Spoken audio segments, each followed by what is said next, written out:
అబ్బో సినిమా చెప్పాలంటే చాలా చాలా బాగుంది. మామూలుగా ఎంజాయ్ చేయలేదు మేమైతే, సూపర్ ఎంజాయ్ చేసాము. సాంగ్స్, కామెడీ, వెంకటేష్ గారు ఈసారి సంక్రాంతికి మంచి మూవీ ఇచ్చారు. మామూలుగా లేదు, 100 సార్లు కాదు 1000 సార్లు చూడాల్సిన సినిమా ఇది. చాలా బాగుంది నిజంగా. మాకు ఆయన పాడిన సాంగ్ కూడా నాకు ఎంత బాగా నచ్చిందో, వెంకటేష్ గారు పాడిన సాంగ్, గోదావరి గట్టు సాంగ్. అమ్మో నిజంగా మాకైతే చాలా బాగా ఎంజాయ్ చేసాము మేము. చాలా బాగా ఎంజాయ్ చేసాము. చూడాల్సిన సినిమా, ఫ్యామిలీతో పోయేసి చూసి ఎంజాయ్ చేయండి అని చెప్తున్నాను.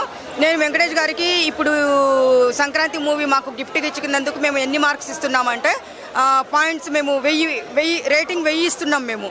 100 కాదు 1000 రేటింగ్ ఇస్తున్నాం మేము. చాలా బాగుంది, చాలా బాగుంది. అమ్మాయి ఐశ్వర్య రాజేష్ బాగా చేసింది అమ్మాయి.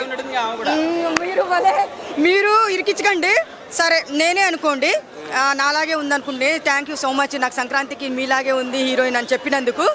నాకైతే చాలా చాలా చాలా బాగుంది. అందరూ పోయేసి స్టోరీ గురించి కొంచెమే చెప్పాలి, ఎందుకంటే వెళ్ళి చూస్తే థ్రిల్ ఉంటుంది.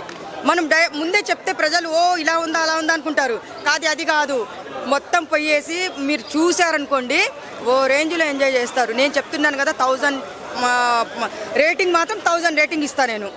సంక్రాంతికి వెంకీ మామ అనాలా, వెంకీ మామనే అనాలి, బావ కాదులేండి, వెంకీ మామ అని చెప్పాలి. చాలా బాగుంది. నాకైతే భలే నచ్చేసింది మూవీ మాత్రము. మంచి గిఫ్ట్ ఇచ్చారు. మంచి మనము పండక్కి బట్టలు కొనుక్కునే సంతోషం కంటే ఈ మూవీ మనకి ఇచ్చినందుకు అంతకంటే 1000% సంతోషంగా ఫీల్ అయ్యాం మేము. ఇంకా మా పాపని చూడలేదు, మా పాప సేమ్ శారీ కట్టుకొని వచ్చింది, వెళ్ళి చూడండి. అక్కడ హీరోయిన్ ఆమె ఐశ్వర్య రాజేష్ కట్టుకున్న చీరనే కట్టుకొచ్చింది అమ్మాయి, సేమ్ అలానే గెటప్ వేసుకొని వచ్చింది. గిఫ్టే, మామూలు కాదు, మంచి గిఫ్ట్ ఇచ్చారు మాకు.